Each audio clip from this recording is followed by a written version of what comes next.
কবিতাৰ শিৰোনাম শৰত আহিল আহিনৰ বকুচাতুঠি। কবি ৰূপৰেখা বৰুৱা। আবৃত্তি স্মৃতিৰেখা বৰুৱা। ধাৰাসাৰে নামি অহা বৰষুণ জাক আঁতৰিল কেনি, মেঘবোৰো যেন নাইকিয়া হ'ল। মনৰঙী আকাশত পাৰিলৈ শুকুলা চাদৰ, ৰ'দ ফুলীয়া মেচিকীয়া হাঁহি মাৰি এনেকৈয়ে আহিল শৰত, কুঁৱলীৰ উৰণি টানি আহিনৰ বকুচাতুঠি। পৰো নপৰো মুকুতামণি সদৃশ নিয়ৰৰ টোপালবোৰ যেন ভৰ দি পৰিছে গেৰেলি মেলা ধানৰ থোৰত।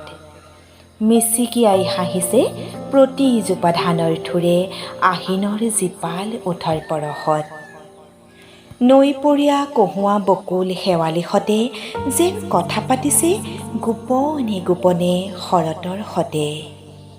শৰতে আনিছে কঢ়িয়াই শাৰদীয় উৎসৱবোৰ, যেন শৰতে দি যাব বচাই মিঠা মিঠা হাঁহিৰে জীৱনৰ ৰংবোৰ।